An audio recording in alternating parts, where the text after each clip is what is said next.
Good morning and welcome to Nora's Dog Training Company. We're here this afternoon or morning with Holly and Rich, and what we're going to be demonstrating for you today is Holly's ability to understand and respond to her formal on-leash obedience commands. I know this is going to jog you guys' memory because you did this before. We're using a regular 6-foot web training leash, and Rich keeps the bulk of the leash folded neatly in his right hand, which leaves his left hand free to give any correction that is needed, and the only correction that we give is a tug and release on the training collar. And that is the second piece of equipment that we're using. Holly is sitting very nicely at Rich's left, which, as you know, is where all of our obedience training is done. And the first exercise that we're going to demonstrate for you is heeling. Heeling is proper leash walking, and the command is Holly, heel.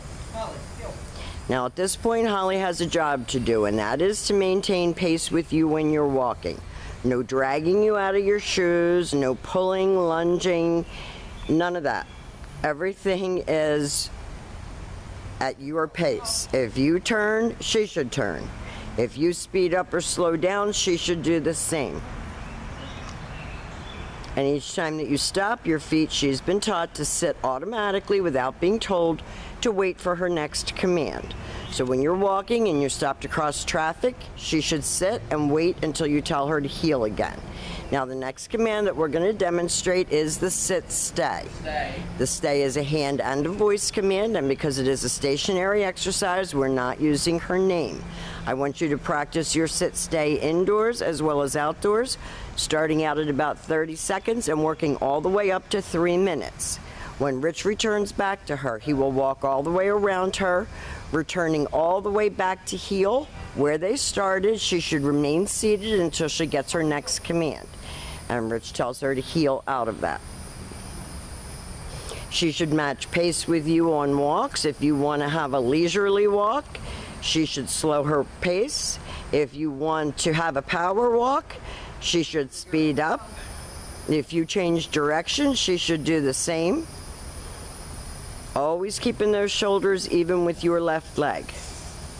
And when you stop walking, whether it's to cross the street or talk to a neighbor, she should sit and wait for her next command. And Rich will leave her in another sit stay. He walks out to the end of his leash and he turns to face her. This is a self-control exercise. And this time Rich will call her out of that command. It's Holly, come. She should come right in and sit. And she gets praised for a good job. She's tough for a German Shepherd. I mean, I can see why you lost it and ended up sending her to school, because she's a tough girl and she is not one that's real eager to please like most German Shepherds. Rich leaves her in another sit stay.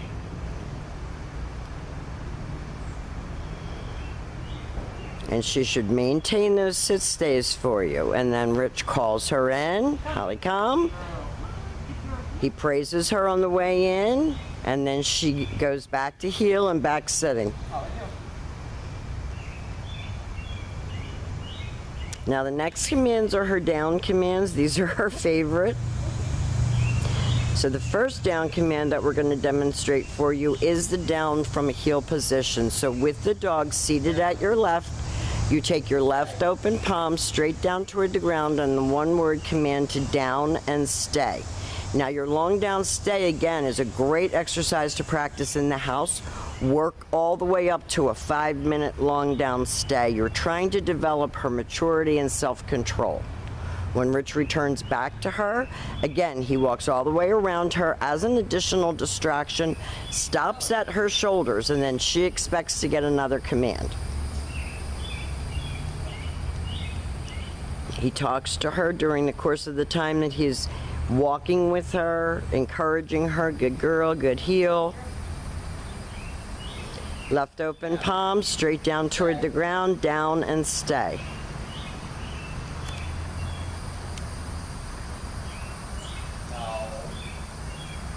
Now, that sniffing and digging at the ground, that's always a prelude to them getting up. So when she's down, she should be down. Now, she didn't want to come, and Rich gave her that little correction and made her come and sit.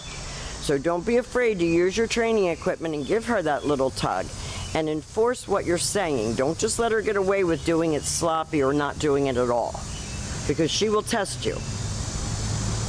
And Fred, who I know trained your other dog, is going to be working with you tomorrow.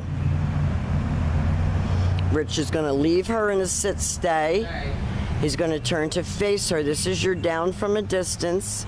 He's going to use his right hand to give the command, and if she doesn't go down, now she did. He just repeated the command. Sometimes we take a step in. Now, we've demonstrated for you all of your formal on-leash obedience commands. Brandy and Fred will be going over your paperwork with you, your scheduling, answer any questions that you have. We want to thank you again for choosing us as your personal dog trainers here at Nora's Dog Training Company, and we will see you tomorrow.